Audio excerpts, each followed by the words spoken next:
Hello, happy new year everybody. I'd said previously I'm going to start doing these walks and talks, and I'm going to call them No Shame, You're Not to Blame. It's going to be a personal journey really, from the way I was before, sort of mental health issues, that big mental health thing. Everybody's got mental health. Obviously it's not a competition, we've all got different things, haven't we really?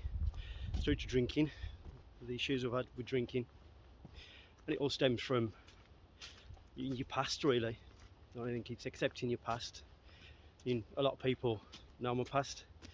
Sexually abused from about the age of 9, and obviously I didn't realise the impact that has on you as you go into an adult, and it's such a big thing for a child to deal with. It's a lot of responsibility to be exposed to sexuality, to be made to do things that you don't understand and you don't really want to do, but as a kid you're scared and you do as you're told. Especially back in my day, you sort of adults, you did as you're told, and the scare and the fear. And as you get older, perhaps the shame as well. And as a kid, the shame from that, the shame of, what really, as you get an adult, you think you could have stopped it any minute and run off all told, but you were scared. You were scared to do that. And then I think it's growing up, sort of dealing with these thoughts that you're too young to deal with, you don't understand. And then there's the trust issues, there's the anger issues, there's a ton of issues really that you get with that really. But I think it's what I'm learning to do is actually look at yourself and think, no shame, I wasn't to blame, and understand and accepting the way you are now, understand accepting the way that's affected your mental health. It's gonna do, panic attacks, depression, anxiety, mistrust, and then what do you turn to? Like most people turn to alcohol. You think alcohol's your friend? It blocks everything out. It doesn't at all. It's probably the worst thing you can do is drink. It's sort of it's just a false sense of security, isn't it? It's the best friend that you could do without. So I'll give up drink, and then I've took on this now as my therapy, where I'd need a drink. Now I need this, nature. It's free, healthy, good for you, better than alcohol. But I used to enjoy drinking. I really did enjoy drinking. I'd look forward to a drink. I'd reward myself with a drink if I did something that I'd normally feel uncomfortable with. I'd go out, sort of into a city which I don't like, go places I didn't want to go, and I'd be like, you know what, reward myself with a drink.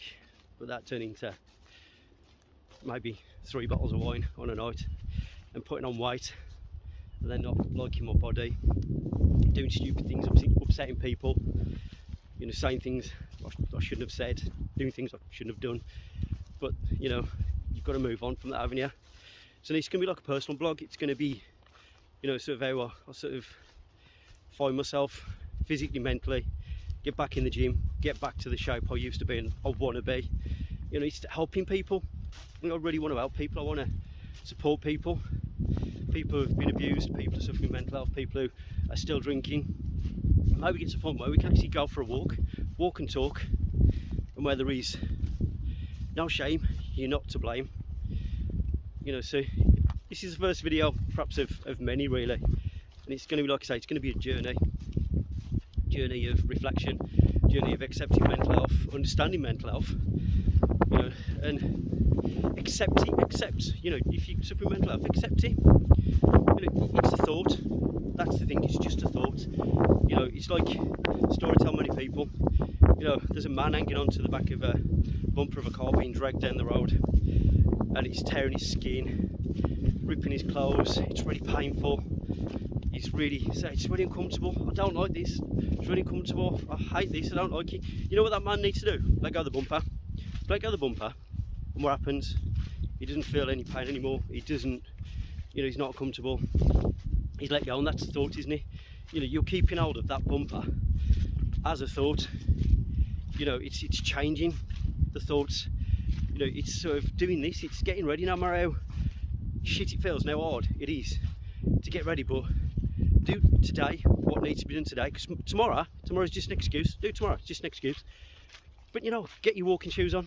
You know, even if you just sit in the garden, if you know you've got disability problems, get somebody take you out in your wheelchair or something. Get fresh air, get out. You know, and if you are surrounded by toxic people, maybe you need to sort of edge them a little bit, because they will bring you down. Toxic people always do. They're energy vampires. They will suck the energy out of you, and that's not good for you. So it is like a reflection. It's a new year. It's a reflection. And look at you, no one else, but look at you. You know, what makes you happy? As long as you're not sort of affecting anybody or, you know, harming anybody, then what makes you happy? You know, and I'm going to bring art therapy into this as well, and maybe start doing some classes.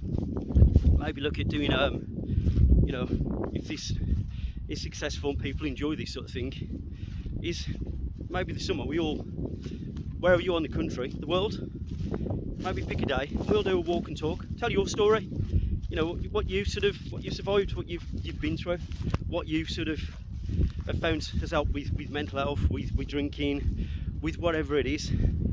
So yeah, this is the first of many. Get out there. I mean, this is Pelsall, you know, not too far from, luckily far enough from Birmingham, but not too far from Birmingham. But get out there, you know, get your life back. It's your life, only one life. Get your life back. I'll speak to you soon. Love you loads. Happy New Year.